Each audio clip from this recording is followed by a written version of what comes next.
Magandang araw ho. Good morning sa inyong lahat. Ako po si JDB, ang inyong paglingkod. Pag-usapan po natin itong isa na namang masakit sa pandinig o sa tenga ng mga Digonians. Nanong araw, tuwang-tuwa rin naman po sila nung sila Tatay Digong na nakapwesto.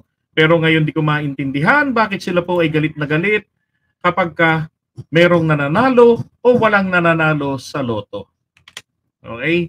O, sabi ngayon rito sa balita, no winners for major lotto draws on Monday, May 27, 2024. Tiyak po ako, sasabihin na naman ng mga walang hiyang ito, may nanakawin, hindi pa ipinaubayat sa bayan para may nanalo at bagong mga multimillionaires. So rito ho sa 6:55 at 6:45, wala pong nanalo. Alright, so good luck sa susunod.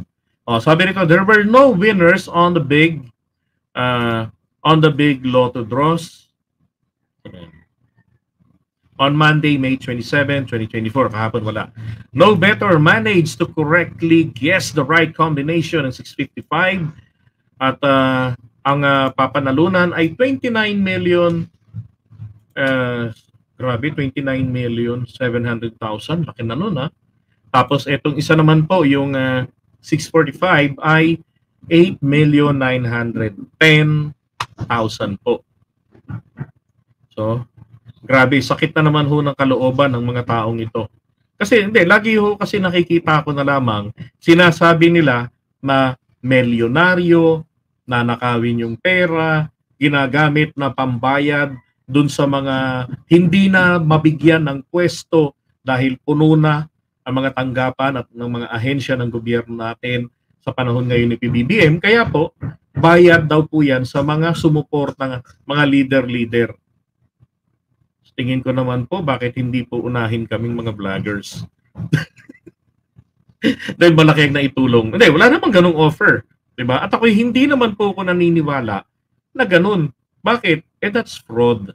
At may pwede hong makulong yung mga taga PCSO.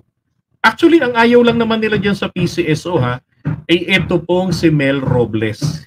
Yan lang naman, si Mel Robles. Dahil po sa galit nila kay TP. Diba? Dahil nga raw po si TP kasi very effective ito na social media influencer. At ikinagulat nila nang malaman nila na ito palang si Bakla ay kaibigan ni F. Elisa. Since 2017 pa. At kung bakit maraming nalalaman si TP, pagdating ho sa batas, is F. Elisa pala ang nagtuturo sa kanya ng mga batas na dinidiscuss niya sa atin dati sa kanyang mga live streams. Diba? So itong mga to, naiinggit dahil si TP ho ang naging kaibigan ni FL at hindi po si Boricat, si Maharlika. Diba? Yan ang napansin ko eh. Mula nung na-appoint si Mel Robles, inaway na nila ng inaway dahil nga ito daw po ay manager ni TP. Alam niyo ho ba, ako po ay may manager din. Alam niyo kasi, hindi, totoo lang po. Tanong niyo kay Mami Peng, siya po ang aking POC manager, point of contact manager. Nakiusap na ako na siya. Kasi hindi ho ako talaga nakakasagot ng mga phone calls. No? Kasi ang aking cellphone ay lagi pong nakalagay sa do not disturb. Nami-miss ko po yung mga tawag. Tapos, pinakamadali po akong makontak through Messenger. Diba? Minsan may mga tumatawag na gusto akong makausap na mga malalabo na yung mga mata ng kapwa vlogger. Kaya po kami nakasalamin. Kakatutok sa cellphone, sa computer, kaya malalabo na. So, call sila. Hindi ko naman nakatanggap yung tawag. So, si Mami Ping po, ang sabi niya, sabihin mo ako manager mo.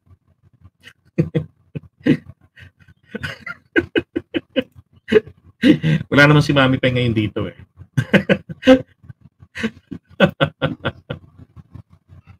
Ngayon, ano ba ang status nito ni TP? Hindi niyo na ba pina-follow si TP?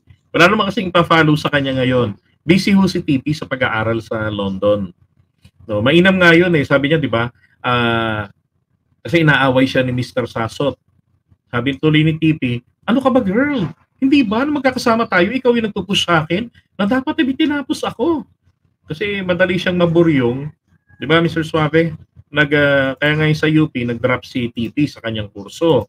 Oh. Siguro hindi kaya ng UP yung utak ni TP. Vis-a-vis. Di ba?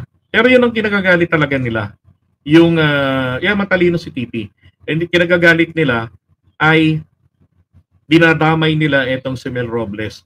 To the point, ginagamit pa nila yung dati pang kaso na isinampa ng panahon ni Pinoy kay Mel Robles. Yung parang ghost employee ata.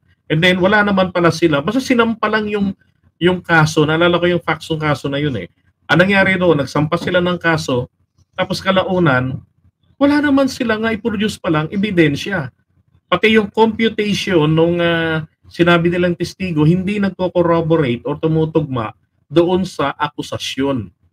Kaya po, i-dismiss ng korte. Hindi po ito dinismiss via technicalities na merong possibility na totoong nangyari ang irregularities. Bagkus ito po ay na-dismiss due to lack of sense. Walang ebidensya. Oh. Diba? Walang ebidensya. So, ano gagawin mo? Kung ikaw ang judge, i-dismiss mo. Ba't hindi nila banatan yung judge? Ba't binabanatan nilang pilit etong si Mel Robles?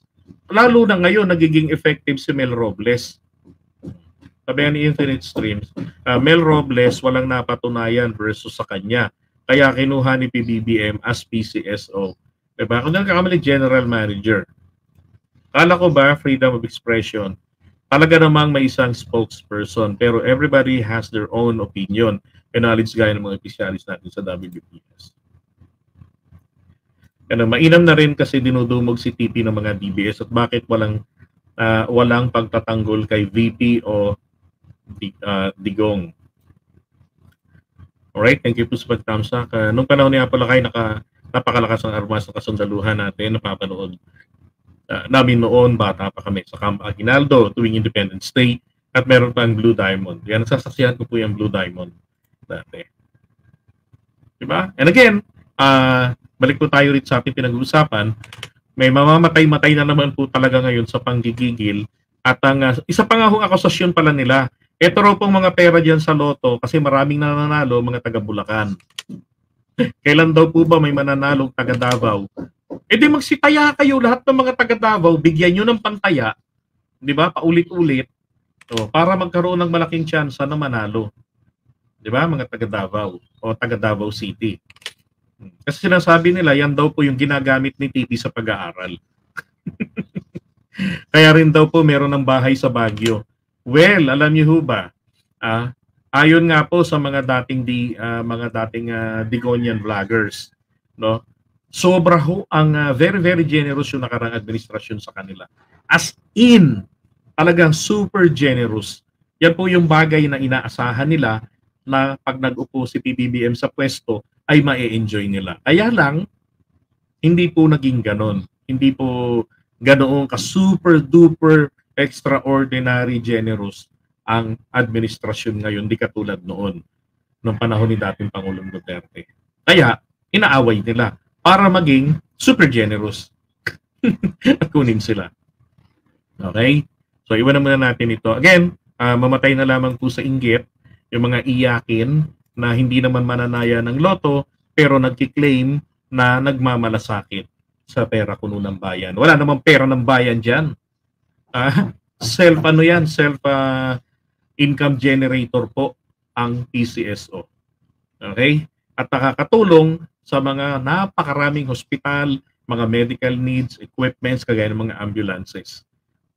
Ang daming natutulungan ng PCSO. 55% ng kanilang revenue, yung mga nasisingil po dyan sa taya, 55% yan ay pangbayad po sa panalo. Kaya ang laki ng halaga.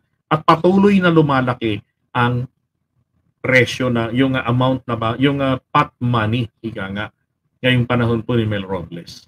Ibig sabihin, hindi ho effective ang paninira nila sa kanya. Siya lang ang sinisiraan nila, hindi po ang buong PCSO. Selective ang atake nila. Okay?